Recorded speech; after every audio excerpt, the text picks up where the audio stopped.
Every few weeks we like to put someone in the hot seat and give you the chance to talk live to them here on BBC Radio Shropshire. And this, for the first time, we have a member of the European Parliament with us. Nikki Sinclaire is an MEP for the West Midlands. Nikki, thanks a lot for coming in this morning. One of the things that confuses people, I think, is if you're an MEP for the West Midlands. Tell me how that works then. It's absolutely ridiculously huge area, from Stoke-on-Trent in the north to Hereford in the south, the whole of Shropshire, whole of Warwickshire, just under 5 million people. And I have a mobile surgery, which is in Shropshire today, or two mobile surgeries in Shropshire today. And every single week we're going out, and I'm the only MEP in the whole country. There are 73 now MEPs in the whole country, and I'm the only one that has one of these surgeries that goes out every week. How much time do you spend in Brussels or Strasbourg? How much time do you spend over here, and how do you kind of divide that up? Strasbourg is once a week. A ridiculous waste of money because it's an extra parliament. So I spend 4 days a month in Strasbourg, and then it averages out about 7.5 days a month in Brussels. And then the rest of the days, including weekends, are spent in the West Midlands, meeting people, going to different companies, mobile surgery, mountains of paperwork, as you can imagine. You are one of 7 MEPs in the West Midlands. That just confuses people further, doesn't it? Because I work as far as the Westminster Parliament's concerned, people, they know who their one MP is, but right. Here in Shropshire we know who our 7 MEPs are. That's right. It's obviously done under proportional representation, and that's why you get a mix. And because it's an area, you're not in a specific, a member of Parliament traditionally represents approximately about 80,000 people, and as I said, I represent nearly 5 million. You were elected as a UKIP candidate. I was.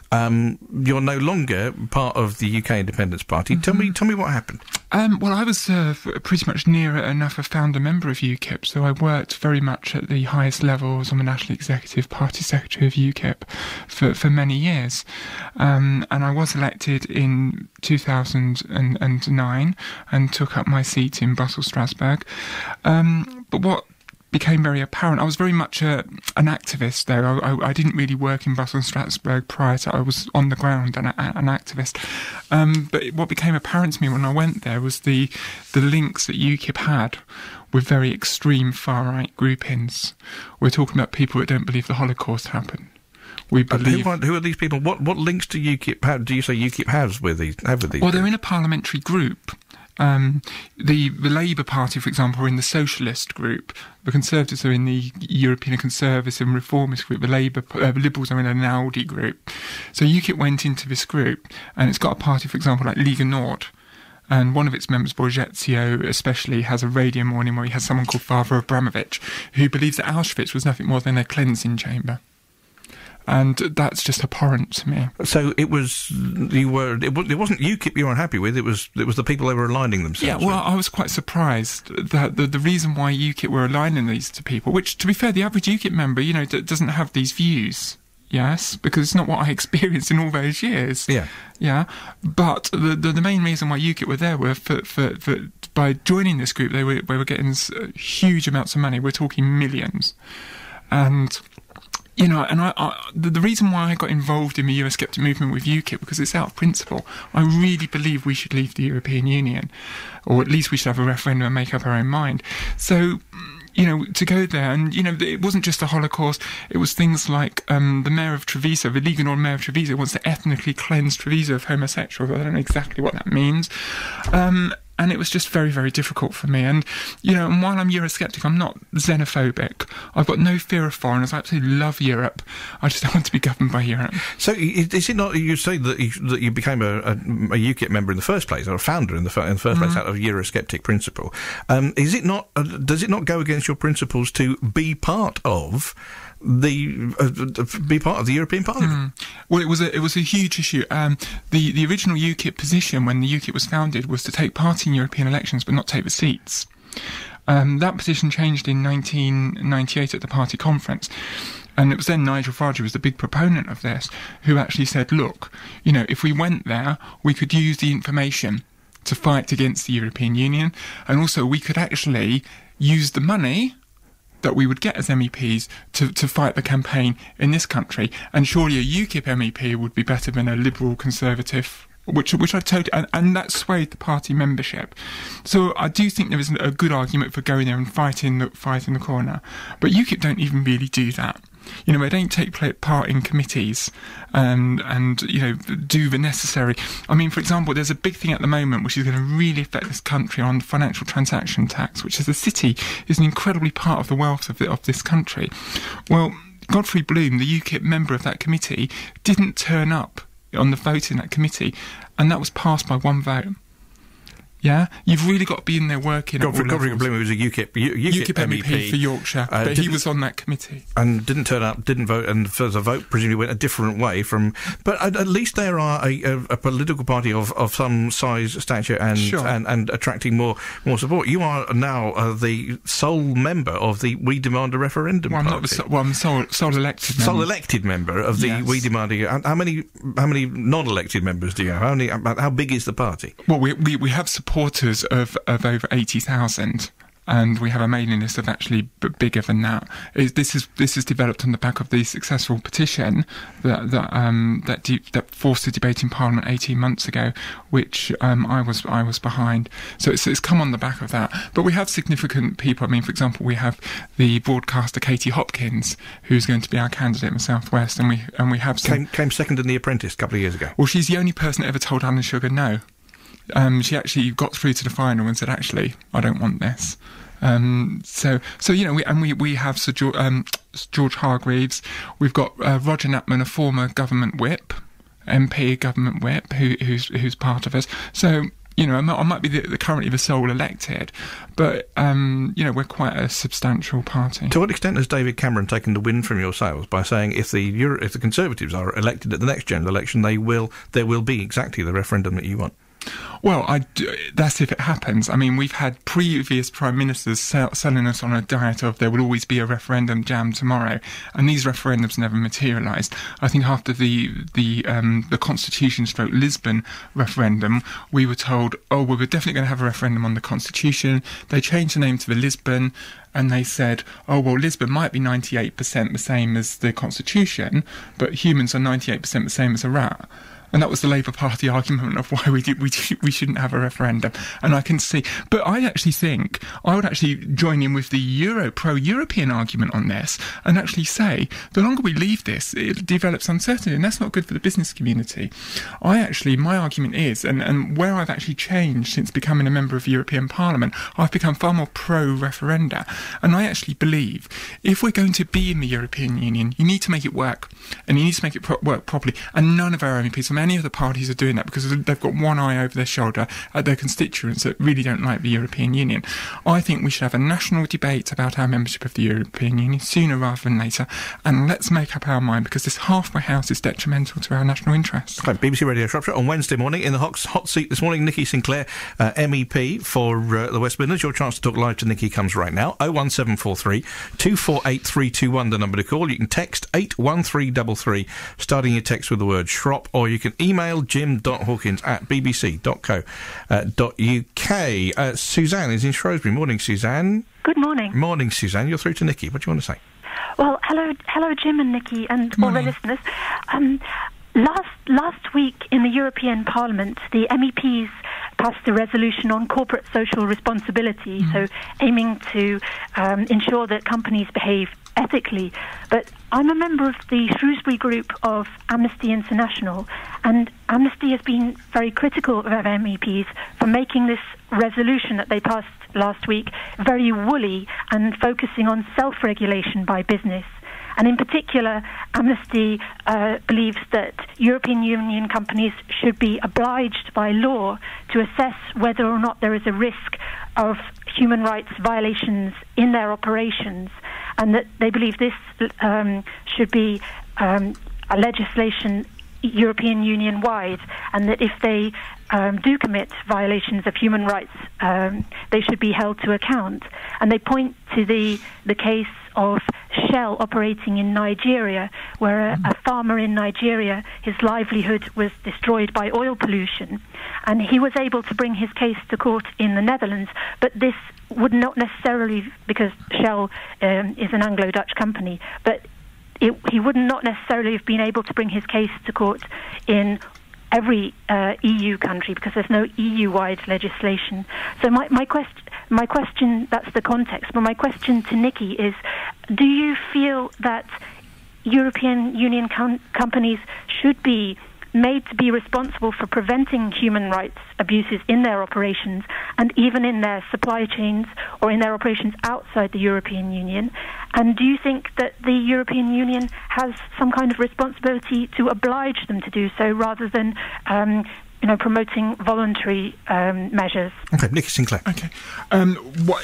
First of all, I do believe our companies should conduct themselves in an ethical way, and I think you've given us some examples where and British companies can be as much to blame, and we should have a look at that. And I would say that the nation state is responsible as well. What is our own government doing?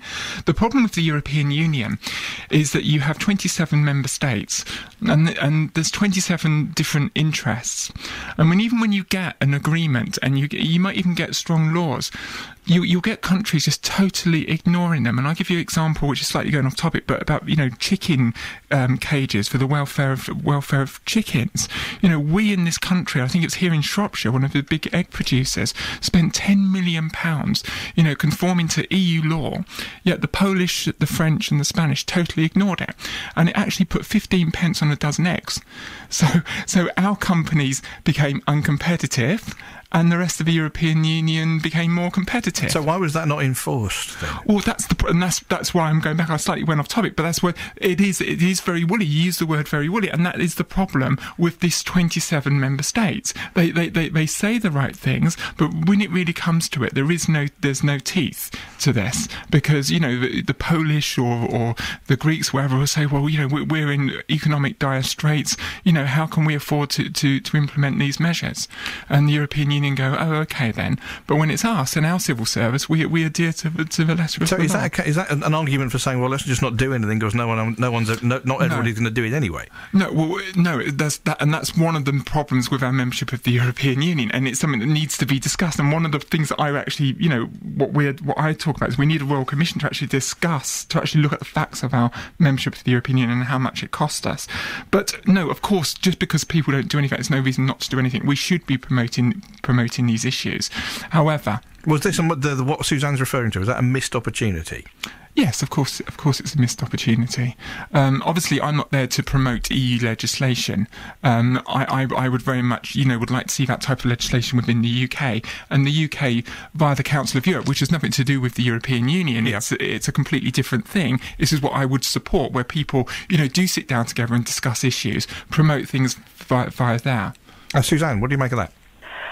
Yes, thanks for your response. I wonder, Nikki, don't you feel that, say, for the European Union, a legislation at the European Union level could be the opportunity for people like yourself to feed in, or, British MEPs to feed in and promote, the highest standards across the European Union? I understand you say that, some countries may or may not apply the laws rigorously, but do you think that at least if the legislation is there at a European level, at least people have the chance, say if you're a victim of human rights abuses by a company, if your livelihood is destroyed by pollution or something like this, at least if the legislation is there at the European level, you at least have the chance to obtain redress, to start a legal procedure? Yeah, well, one of the misunderstandings about the European Union is that the MEPs have any real power, and that's not the case, because the European Union is split into different areas. You obviously have the Commission, you have the European Council, which is meeting today about this horse meat thing, and then you have the Parliament. Now, there's 754 MEPs and there's 73 British MEPs. So even if, and there's such a diverse bunch of those 73, you've got Sinn Féin, you've got Ulster Unionists, you've got SNP, you've got BNP, UKIP, Labour, Liberal, complete diverse Greens. So even if we all voted together, which would never happen, you're talking 9.5%. Okay, but you could all vote together with people who are who have similar views in other countries. I mean, that's the point. That's a bit like saying that like Shropshire's MPs in Westminster regarding themselves as just looking only at their grouping, at the 5 Shropshire MPs, rather than at all of Parliament. Yes, I understand that point. The problem is that's where you get interest, and we've seen the scandal. I think the Sunday Times exposed this a year or so with, lobbying and so forth, and there's no real regulation of lobbying in the Parliament, and you have these great big sways of MEPs who vote en bloc, and it's I'm not saying it's impossible. It's not a reason not to do anything, and that's not my argument. My argument is it's very, very difficult, and MEPs can't propose legislation. Yeah, that comes from the Commission, which is unelected. Your chance to talk live to Nikki Sinclaire MEP. Suzanne, thank you very much for your call. 01743 248 321. So, Nikki, you said earlier on that you think we should leave the European Union. Tell me why. My bugbear of it is it's undemocratic. I've just given you an example about the unelected Commission that actually proposes legislation. I think that it costs us £53 million a day. We subsidise social programmes around Europe, and yet we're cutting back on essential social programmes in this country. I think it's not. It doesn't do what it says on the tin. We hear many scare stories that if we left the European Union it would cost us jobs, etc. I heard those same scare stories about the single currency argument. That I think Nissan was the big one, that if we didn't join the single currency, Nissan would leave and it would lose loads of jobs, and it would be, it'd be the death knell for our economy. Well, actually, Nissan ended up investing far more money when we didn't join the single currency, and Nissan are doing very well in the UK today. Which social programmes are we supporting in other countries, and why are they? Well, road building, infrastructure, and just even not even just in the European Union. For example, there was a Radio 4 programme last night talking about the billions going to Turkey.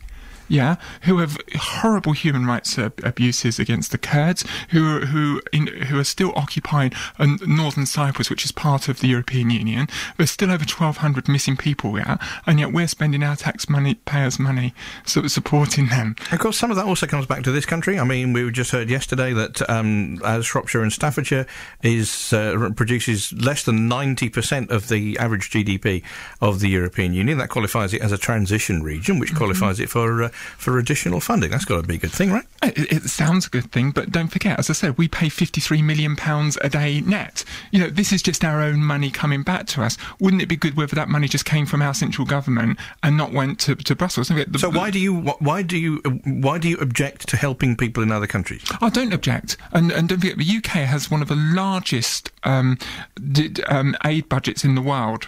Yes, and the European Union actually takes credit for that, because we're the largest aid giver in Europe. We're only second to the United States in the world, and the European Union counts as a common percentage resource. of GDP. Yes, yeah, it's still tiny.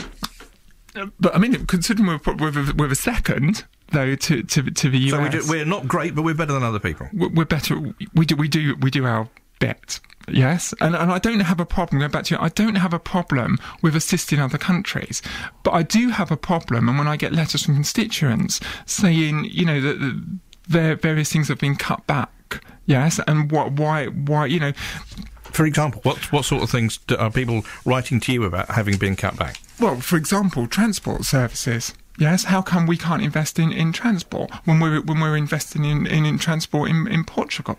Yes. And that's just one example. There's loads of things. I mean, why it's £53 million a day? Yes. What could we be doing with that £53 million? I mean, that's for the whole country. It isn't for Shropshire, of course. It's for the whole country. But how much of that comes back? No, that is a net figure.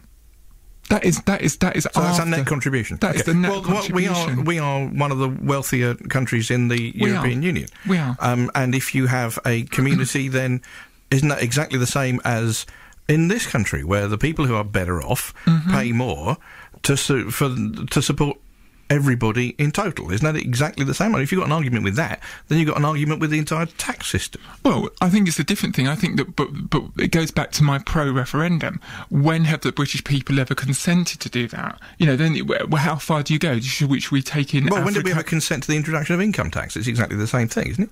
Well, no, I think you want a referendum on income tax? No, not at all. We're a member of the European Union, and we never had... Me and you are citizens of the European Union, and we never gave... That's a constitutional change. You have New Labour gave the Scottish, the Welsh, the Northern Irish referendums to change their constitutional status. Yeah, we were never given a referendum on the constitutional change to become citizens of the European Union. Her Majesty the Queen's a citizen of the European Union. That fundamentally changes our constitution of this country. Yes, and all I'm saying is I understand the argument. Well, why shouldn't we help poorer countries? But that surely should be the consent. Because how come Rwanda's not in there? Yes, how come Chile's not in there? Yes, where do you stop? Well, they're not members of the European Union. Well, that's what we have a foreign aid budget for. Well, sorry, there are obviously very poor countries. How about Albania? Yes, in Europe. Where do you stop? And the European Union, are very clever. They pick and choose the countries that they want. But I don't object to this in principle. The point I'm actually saying is it needs to be with the consent of the British people. If the British people are okay with spending £53 million a day, then that's fine. I accept the will of the people. My bugbear is the fact is that we've been dragged into this by successive governments of all colours, and we've been lied to. We've been promised referenda. We promised that there would be a line in the sand, and more and more and more we are giving powers back. Can I just give you one example of where the European Union has power? If you remember back to the Major government, we had VAT on domestic fuel. Mm-hmm. And he brought it in at 8%, and it just about squeezed past. He then and the Labour Party said this was an absolutely horrible tax on poor people, yes, elderly people heating a house. He then tried to bring it at 15%, yes, and he lost that vote, so it stayed at 8%. And with all the New Labour arguments there, how horrible it was, when they got into power, Gordon Brown went there to get permission to the European Union to reduce it to 5%, not to scrap it, to reduce it to 5%. So that was us, our government powerless to protect our vulnerable in society. So elderly people who are getting their bills next month are paying a luxury tax on heating to keep themselves warm and alive. They could have asked for it to be reduced entirely, of course. Well, no, because the European Union wouldn't do it. They would only allow it to be reduced to 5%. So our government has not the absolute right to reduce VAT to zero or determine the VAT rate in this country. After the last election, they put VAT up to 20%, which they're trying to, that's around the average across the European Union.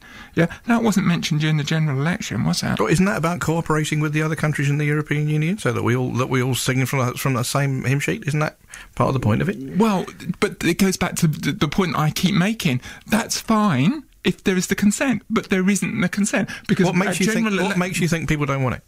Well, I think opinion polls over the last 10 years have been creeping towards more and more people A, wanting a referendum, and B, saying that they would vote in that referendum to leave the European Union. So, and the people I speak, I've been to, we come to our surgeries quite often here in Shrewsbury and Telford. And, when we collected we collected in total 220,000 signatures, people were queuing up to sign that petition. Yeah, we didn't really have to drag these signatures out of people. OK, Nikki Sinclaire MEP with us on the show this morning. Your chance to talk live to Nikki, 01743 248 321. Mike is in Broseley, but he's from Church Stretton. We'll talk to him in a minute from now. Helping you get where you need to be. Travel news from BBC Radio Shropshire. But first, here's Liz. Thank you very much, Jim. As you make your way through towards Shrewsbury, it's looking OK so far this morning. No problems to report in the roadworks, which continue around Chester Street and Castle Foregate, although they could cause you some delay. It's picked up a bit on the A5 heading north between the Right and 11 Towns turn and towards the Queen's Head turning and towards Oswestry. That's all looking much better than it was. No problems as you head along the A458 around Much Wenlock. That all seems to be all right as well. The junction with St Mary's Road as you head in and out of town. You may find a little bit of congestion as you head out of Telford on the A5 heading towards Shropshire Sheriff Hales, there seems to be a little bit busy around there. And just be aware on the M6, there's problems further along around junction 7, 2 lanes shut because of an accident, and traffic seems to be queuing as you make your way towards junction 7. That's the Great Bar exit. This is all BBC Radio Shropshire Travel. You have travel news for us. Call and let Shropshire know.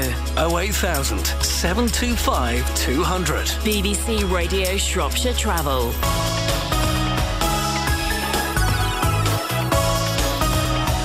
25 to 11, BBC Radio Shropshire. Proud to be part of your county. In the hot seat this morning, Nikki Sinclaire MEP. Your chance to talk live to Nikki comes right now. 01743 248 321. Mike is in Broseley, but actually from Church Stretton.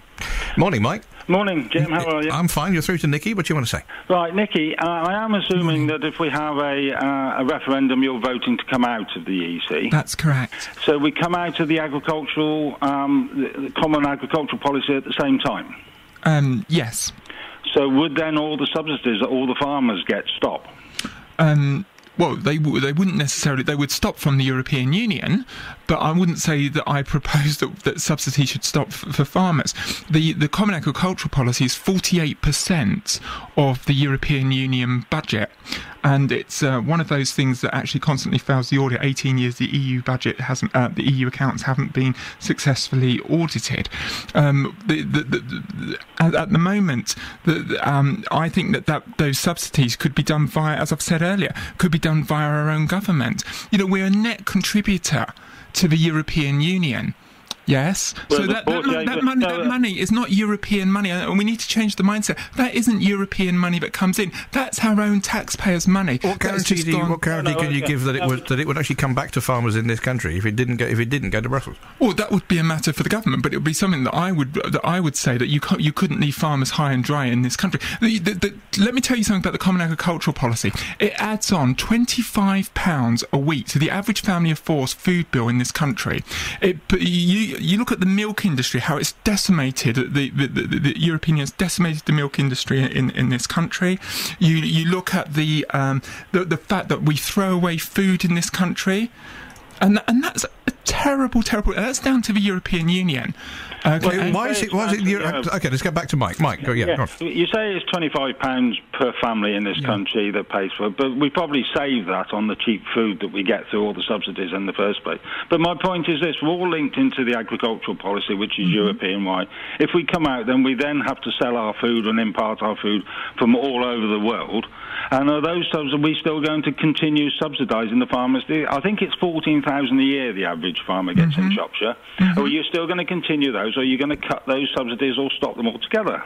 Well, look, I'm not saying that the farmers should lose their subsidies. All I'm saying is what was stopping those subsidies coming from our central government? You know, and I really want to hit on this point. It's our money that's going from the Treasury in London to Brussels that then comes back to the farmers. Why don't we cut out the middleman and just put it from our government to our farmers? In 2009, Shropshire got €8.5 million in 2009 alone in farm subsidies. Will we get that from central government? Well, I would promote that we do. The fact is, what I'm talking about is that you couldn't guarantee what happened, could you? Well, look, I'm not in government. Yeah, I'm supporting a referendum on our membership of the European Union. I've produced farming leaflets, and I've asked farmers for their opinions on this. So, you know, I have been proactive in this area. Obviously, as you know, the CAP is being reformed currently. There's too much bureaucracy with the CAP, which I'm sure you will agree with me, and all this needs to be reformed. It needs to be streamlined. But to say, I mean, it just makes common sense that wouldn't it be better to cut out the middleman? The middleman always costs money. Let's have that money direct from central government to farmers. Why do we need to send it to Brussels where it gets lost in fraud? Mike, what do you want to say? Well, I haven't heard you say that you're going to keep the subsidies. I've got a feeling as we come out of Europe, the subsidies would just fade away because people will want to spend the money on other things. And I think that means the food prices and the inflation would rise for that reason, because we are subsidising our food across Europe. I think food will become far more competitive, and as I say, the average family of four's food bill would probably come down at least £25 a week, and that's the free market. Hang on, talk me through the economics of this. How do you give me the evidence, your evidence for the average family's food bill coming down by £25 a week if we left the European Union? I got a feeling it will go up. Okay, listen, Nikki, give me the evidence that's been. I haven't got the right in front of me, but I've read reports on this that's actually costed this, that the Common Agricultural Policy puts 25. As I've said, but that's not the same. That is not the same as saying that if we left the Common Agricultural Policy, the average family's food bill will come down by £25 a week. Yeah. You've just said that. I want you to stand it up. Well, that's because it's the cost of it. The cost of actually being a member of this club. Why can't we actually produce our farmers produce their own food in a competitive market? Why is that any different to any other market? So you can't actually tell me that the average family's how food bill would come down by £25 a week. Well, I'm quite happy to show you the evidence. Obviously, it's not something that I carry around all these books with me of evidence of every single thing that I say, because obviously I would have to have probably about 24 assistants with me to carry all this evidence. So I don't have everything right in front of me. But I'm quite happy to find that out for you at a later date. Well, I've got one question for you. So we would be in an unsubsidised regime over here, fighting against the subsidised regime in Europe, so then our farmers would then lose money. That's got to be the way of it, from the way you're saying it. What about feeding our own people? We haven't got enough space. What about having competitive prices for our own population? Why is it the fact that even though we produce enough milk in this country to sustain the UK, that we still have to import milk from Poland? Why is that? Well, I think nowadays that if we had to grow our own food like we did through the Second World War, we'd run out of food by about the 4th week in April, if you took it on an annual basis. That we haven't got enough space to grow the food, to feed the people that live on this island nowadays. There's just too many of us living here. We have to import it from somewhere. Mike, just a quick question. Moving aside from agricultural, from agriculture, I know that's your primary concern, but how do you feel about about Europe, about the EU, aside from agriculture? Well, I'm old enough to have voted in the first place back in the day, and I voted to trade with Europe. I didn't vote to be ruled by them. To what extent do you feel you're ruled? To what extent do you feel you're ruled by them? Well, I didn't vote for European Parliament, and I didn't vote for European courts and things like that. But I did vote to trade with them, and I don't want to come out. I want to stay and trade with them because they're our friends, and 50% of all our exports go there. And I think Europe is a fantastic place. I just don't want to be ruled by people that don't live on our island. That's where I am on it. Okay, Mike, thanks a lot for your call. Cheers, Mike. Thank you. Cheers, bye. BBC Radio Shropshire, proud to be part of your county. 18 minutes to 11. Nikki Sinclaire, MEP, in the hot seat this morning. There's something else that when people say, I don't want to be ruled by Europe, one of the things that comes up fairly often is the European Convention on Human Rights. We spoke to Suzanne, who's a member of Amnesty International earlier on. What's your position on that? Well, that's actually technically not part of the European Union. It's a separate body. It's actually people do tend to lump them together, don't they? Well, actually, we can't actually. It was in the Conservative Party manifesto to leave the ECHR, or to repeal the ECHR Act, which Labour brought in. The fact is, because we're now signatories to Lisbon, we can't do that. By being members of the European Union, we are stuck with the ECHR. So although the ECHR has nothing to do with the European Union, by treaty, because the European Union now treaties with the ECHR, we're stuck in there, and we've seen the decisions that Abu Hamza and all the other decisions that come out of the ECHR, and I think it's. The decisions are potty. Let's look. Those laws, those articles were made after the Second World War, after the atrocities that were seen in Europe in the Second World War, and haven't they continued to prevent further atrocities? Similarly, would you not say that actually having countries sign up to saying things like that you have freedom of expression, you have freedom of you have a right to family life, etc. Would you not say that's the sort of thing that you'd want countries to endorse? Of course, but it's how these laws have been interpreted. When you basically have someone like Abu Hamza and other people who judges are saying, well, you can't deport that person for this reason or that reason. Well, the reason they were saying that about Abu Hamza was that he would have been in danger. They decided he would have been in danger where in the country to which he was about to be deported. So which was also the country of his birth, I believe. So, well. So as long as someone's born there, you're happy to send them back there, even if they're going to end up in danger. Well, there was negotiations that happened with Jordan, and the ECHR was constantly trying to thwart the will of the British government. Look, what the judges were trying to do in that case and in others is prevent people being returned to places where they might be in danger. Now, do you have an issue with that? Primarily, no, but it was a what element in it, and if you think of it, the justice is about weighing, isn't it? And what this man was a danger in this country. He was actually putting people in danger. He was advocating violence in this country. So he might have been in danger in Jordan, but he was putting people in danger in this country through his teachings. So there's a quid pro quo. So if you behave in a certain way, then you're no longer entitled to some human rights. I think most of the listeners were thinking that if you try to seek shelter in this country, you should respect the laws of this country, because he didn't respect family life.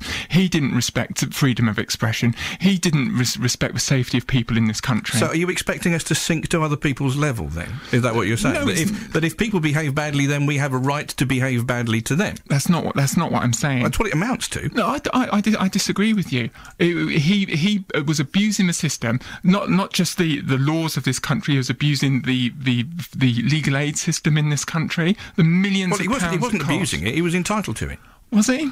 I would say that your listeners would have a very under the law view. of this country, he was entitled to it. It might upset you, but he was entitled to that. And that's why. Is that an abuse? That goes back to the point that I keep coming back to. That's why we really need to decide this. That's why we need to have a national debate and move on, because the British people. Abu Hamza getting legal aid is nothing to do with Europe. Oh, I'm sorry, it has. How so? I'm sorry, because the legal aid is still done every decision by a local authority in this country, any decision by any public authority in this country, your local parking ticket has something to do with Europe, because every decision by a public authority in this country is subject to the ECHR, and we're subject to the ECHR by our membership of the European Union. So absolutely every single thing, your local council decision, and that protects people's freedom of association. It protects their freedom of speech. It protects their freedom of religious affiliation and worship. It protects their right to a family life. Which of those do you have a problem with? Where did we have these problems prior to the Human Rights Act in this country? Do you feel bad that we have those guaranteed? Well, hang on a second. In this country, where did we have those abuses prior to the ECHR? You're actually putting the point that actually prior to the Human Rights Act that we had this terrible country. Sorry, this is the country that actually stood up for those freedoms. Yes, in the first place. In which case, why should we have a problem with endorsing them? Well, we don't need that. We don't need that charter when we've not had those problems in this country. Do you not feel more comfortable as a citizen knowing that your freedom of expression, your right to association, your right to a family life is protected in law? I don't know whether it was ever challenged in this country, any of those rights. Well, they're only included. Can you give me an example? Can you give me an example of where any of those were actually challenged prior to the ECHR? Any number of occasions. They're only included in UK law because we are a signatory of the European Convention of Human Rights. So they were not included.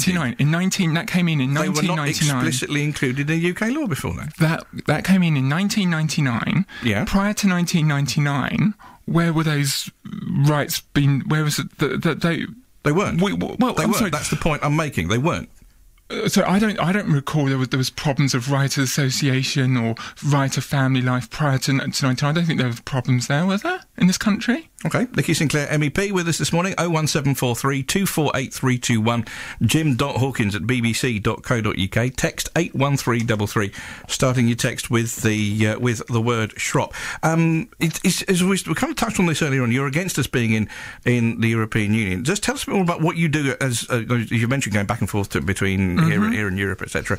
And the mobile surgeries that you do. Tell us. Actually, you've got some of those happening today, haven't you? Yeah, I've got one in here in Shrewsbury in the Market Square. It's there at the moment. My staff are there. We're at Tesco's in Telford also today, and I'm flitting between both, so please come along and say hello. And if you don't meet me, I'm quite happy to meet anyone at any time, or book an appointment. You can call my office 0121 359 5933. We also have I've produced a debt booklet this year, and we're in Market Drayton, in Asda in Market Drayton tomorrow morning, and we'll be giving those out. You've been to quite a few of these. Tell me about these debt clinics, because that's a response to a very real problem for a lot of people, isn't it? Yeah, and it's something that my own background. I grew up in a council estate, and I still have family who are there. And who are borrowing money to put in the electric meter, but have a 42-inch colour television, and of course they're buying it on the never, and the whole financial situation responsibility is alien to them, and we had an issue with Bright House. I've helped constituents with Bright House, and so I've wrote this booklet, and it basically explains rights and responsibilities.